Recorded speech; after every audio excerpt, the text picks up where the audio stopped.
Chapitre 4. Alors Jésus fut amené par l'Esprit dans le désert pour être tenté par le diable. Après avoir jeûné 40 jours et 40 nuits, il eut faim. Le tentateur, s'étant approché, lui dit « Si tu es fils de Dieu, ordonne que ces pierres deviennent des pains. » Jésus répondit « Il est écrit, l'homme ne vivra pas de pain seulement, mais de toute parole qui sort de la bouche de Dieu. » Le diable le transporta dans la ville sainte, le plaça sur le haut du temple et lui dit « Si tu es fils de Dieu, jette-toi en bas, car il est écrit, il donnera des ordres à ses anges à ton sujet, et ils te porteront sur les mains, de peur que ton pied ne heurte contre une pierre. » Jésus lui dit « Il est écrit aussi, tu ne tenteras point le Seigneur ton Dieu. »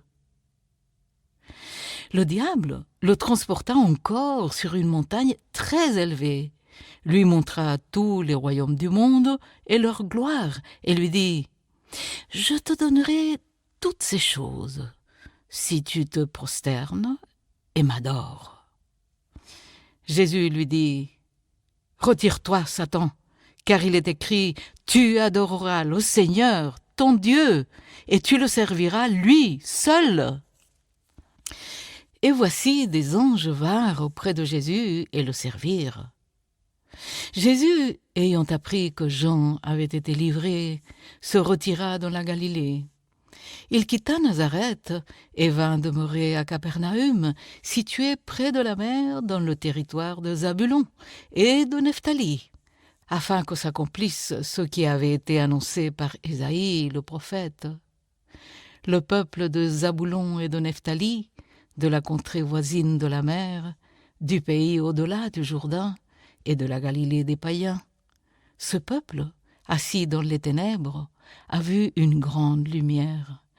Et sur ceux qui étaient assis dans la région de l'ombre de la mort, la lumière s'est levée.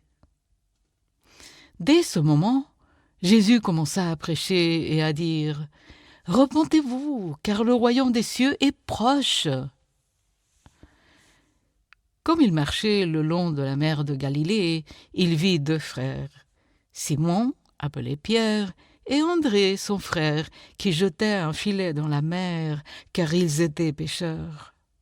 Il leur dit « Suivez-moi, et je vous ferai pêcheurs d'hommes. » Aussitôt ils laissèrent les filets et le suivirent.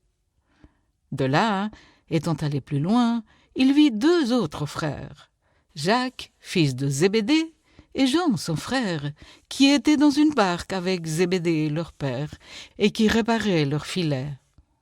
Il les appela, et aussitôt ils laissèrent la barque et leur père, et le suivirent. Jésus parcourait toute la Galilée, enseignant dans les synagogues, prêchant la bonne nouvelle du royaume, et guérissant toute maladie et toute infirmité parmi le peuple. Sa renommée se répandit dans toute la Syrie, et on lui amenait tous ceux qui souffraient des maladies et de douleurs de divers genres, des démoniaques, des lunatiques, des paralytiques, et il les guérissait. Une grande foule le suivit de la Galilée, de la Décapole, de Jérusalem, de la Judée et d'au-delà du Jourdain,